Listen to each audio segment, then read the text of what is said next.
संसद का शीतकालीन सत्र चल रहा है, जिसने केंद्र सरकार और खासकर बीजेपी की टेंशन बढ़ा रखी है, क्योंकि विपक्ष के पास मुद्दों की भरमार है और सरकार के पास विपक्ष के सवालों के जवाब नहीं है। इसलिए अब बीजेपी असल मुद्दों से ध्यान भटकाने के लिए रोज के रोज कोई नया मुद्दा लेकर आ रही है। अडानी को बचाने के लिए सरकार नए नए पैतरे अपना रही है और विपक्ष का यह भी कहना है कि अभिषेक मनु सिंघवी के खिलाफ भी साजिश रची गई है। तो आखिर क्यों रची गई सिंघवी के खिलाफ साजिश? आखिर क्यों विपक्ष ने लगाया सरकार पर यह गंभीर आरोप और क्या है सरकार की प्लानिंग? इसी पर हम अपनी स्पेशल रिपोर्ट में करेंगे चर्चा। नमस्कार, मैं हूं अंशिता। मोदी सरकार को पहली बार मजबूत विपक्ष मिला है, यानी जो 10 साल का पिछला उनका कार्यकाल रहा उसमें विपक्ष उतना मजबूत नहीं था और यही वजह थी कि विपक्ष की बात भी नहीं सुनी जाती थी। और इस बार विपक्ष ने बीजेपी की नींद उड़ा रखी है। विपक्ष के पास मुद्दों की भरमार है और खासकर अडानी का मुद्दा तो मोदी सरकार के गले की फांस बन गया है। ऐसे में जब जब विपक्ष मोदी सरकार से अडानी को लेकर सवाल पूछता है, सरकार ध्यान भटकाने की कोशिश करने लगती है और यही हाल इस समय भी संसद में देखने को मिल रहा है। इस बार भी अडानी से ध्यान भटकाने के लिए बलि का बकरा बनाया गया है राज्यसभा के सांसद अभिषेक मनु सिंघवी को। ये आरोप विपक्ष की तरफ से लगाया जा रहा है। वहीं दावा तो यह भी किया जा रहा है कि अभिषेक मनु सिंघवी को इसलिए निशाने पर लिया जा रहा है क्योंकि वो अक्सर सरकार की आलोचना करते हैं, सरकार से सवाल पूछते हैं, इसलिए उनके खिलाफ साजिश रची गई है।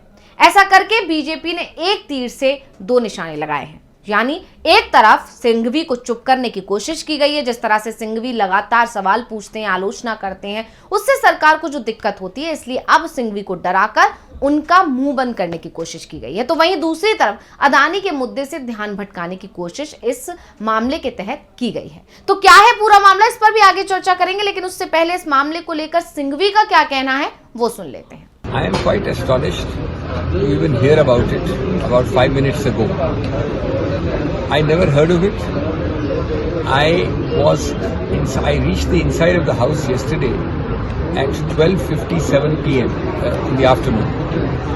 The house rose at 1 p.m. 3 or 4 minutes after I entered the house. From 1 to 1:30 I sat with Mr. Ayodhya Prasad in the canteen in Sangam and had lunch. At 1:30 I left Parliament.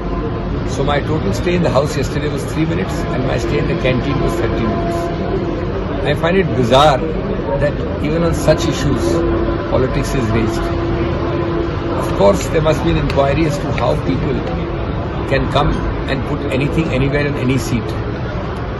It means that each of us must have a seat where the seat itself can be locked and the key can be carried home by the member of parliament, because everybody can then do things on the seat and make allegations about the seat. This is, if it was not tragic and serious, it would be comic. I think everybody should cooperate in getting to the bottom of this, and if there is a failing in the security agencies, that must also be completely exposed. तो क्योंकि सिंघवी का ये बयान अंग्रेजी में था, तो अब हम आपको हिंदी अनुवाद बता देते हैं। सिंघवी का कहना है कि मैं इसके बारे में सुनकर भी काफी आश्चर्यचकित यानी कि हैरान हूं। मैंने इसके बारे में कभी नहीं सुना। मैं कल दोपहर 12:57 पर सदन के अंदर पहुंचा। सदन दोपहर 1 बजे उठा। दोपहर 1 से 1:30 बजे तक मैं समाजवादी पार्टी के सांसद अयोध्या प्रसाद के साथ बैठा रहा और कैंटीन में और दोपहर का खाना खाया। दोपहर 1:30 बजे मैं संसद से बाहर निकला, इसलिए कल सदन में मेरा कुल प्रवास 3 मिनट था और मुझे ऐसे मुद्दों पर भी ये अजीब लगता है। राजनीति पर सवाल उठ रहे हैं।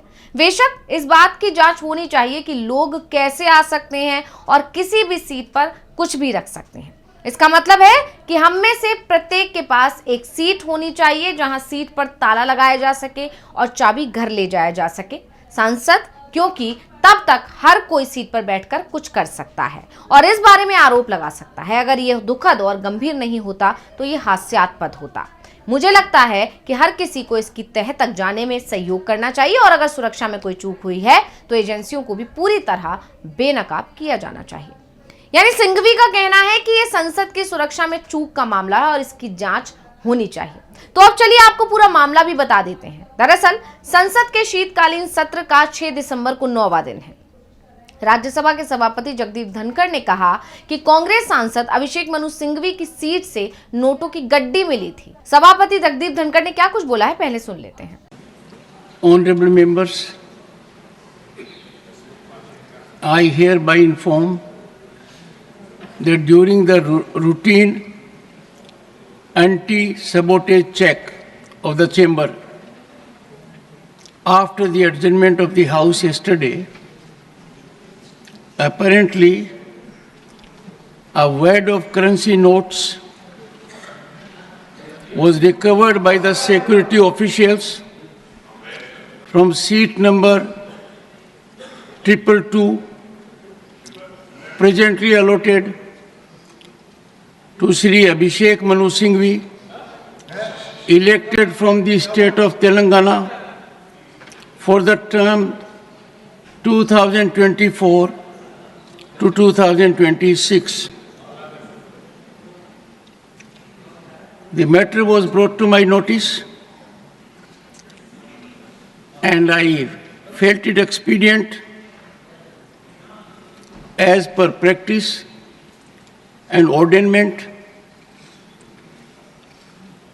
to ensure that investigation takes place in accordance with law, and the same is underway. अब उपराष्ट्रपति के इस बयान के बाद संसद का माहौल गर्मा गया। विपक्ष ने विरोध प्रदर्शन शुरू कर दिया। वहीं धनखड़ के इस बयान पर कांग्रेस के अध्यक्ष मल्लिकार्जुन खड़गे का भी बयान आया। उन्होंने कहा, मैं अनुरोध करता हूं कि जब तक जांच पूरी नहीं हो जाती और घटना की प्रामाणिकता स्थापित नहीं होती, तब तक किसी भी सदस्य का नाम नहीं लिया जाना चाहिए। ऐसा चिल्लर काम करके ही देश को बदनाम किया जा रहा है। तो अब इस मामले के आने के बाद से विपक्ष आरोप लगा रहा है कि सब कुछ सिर्फ सरकार की साजिश है, जिससे वो अदानी के मुद्दे से ध्यान भटका सके। क्योंकि आप जानते ही हैं कि जब से संसद का सत्र शुरू हुआ है, विपक्ष लगातार अडानी को लेकर सवाल पूछ रहा है और ये कोई पहला मौका नहीं है। इससे पहले भी अक्सर विपक्ष अडानी का मुद्दा उठाता रहा है। आपको याद होगा, राहुल गांधी ने जब जब अडानी का मुद्दा उठाया है, उनकी आवाज दबाने की कोशिश की गई। और इस बार भी जब राहुल गांधी ने अडानी का मुद्दा उठाया तो लोकसभा के सांसद निशिकांत दुबे ने उन्हें घेरने की कोशिश की थी। निशिकांत दुबे के बयान पर भी विपक्ष ने आपत्ति जाहिर की थी। तो निशिकांत दुबे ने लोकसभा में शून्यकाल में कांग्रेस को घेरने की कोशिश करते हुए नेता प्रतिपक्ष राहुल गांधी से पूछा और कुछ सवाल भी उठाए, जिसके बाद विपक्षी सदस्यों ने प्रदर्शन शुरू कर दिया था। निशिकांत दुबे ने कहा था कि विपक्षी दल सरकार को अस्थिर करने के लिए तरह तरह के मंसूबे पालते रहते हैं। मैं पूरे देश को बताना चाहता हूं कि विदेशी फंडिंग के माध्यम से प्रधानमंत्री नरेंद्र मोदी जी और उनकी सरकार के खिलाफ किस तरह से काम होता है। उन्होंने फ्रांस की एक रिपोर्ट का भी हवाला दिया। उन्होंने हवाला देते हुए कहा कि अमेरिका की सरकार और वहां के एक कारोबारी की तरफ से संचालित फाउंडेशन की मदद से काम करने वाले एक विदेशी संस्थान का मकसद भारत की संसद को बंधक बनाना और उसकी कार्रवाई को ठप करना है। यानी एक तरह से जब जब अडानी का मुद्दा संसद में गरमाया है, तब सरकार ने, बीजेपी ने या बीजेपी के जो सांसद हैं, उन्होंने मुद्दे से ध्यान भटकाने की कोशिश की है, विपक्ष को घेरने की कोशिश की है। क्योंकि आपको याद होगा, इससे पहले अगर हम पिछले कार्यकाल की बात करें मोदी सरकार के, तो उस दौरान जब राहुल गांधी ने अडानी का मुद्दा उठाया था तो कुछ ही दिनों बाद उनकी संसद सदस्यता चली गई थी। यानी एक पुराने मामले को उठाकर राहुल गांधी की संसद सदस्यता को निलंबित कर दिया गया था। इसके बाद महुआ मोइत्रा ने भी जब अडानी को लेकर सवाल किए थे, तब उनके साथ भी वैसा ही हुआ था। और भी कई बार ऐसे मौके देखे गए कि जब जब अडानी का मुद्दा विपक्ष की तरफ से उठाया गया है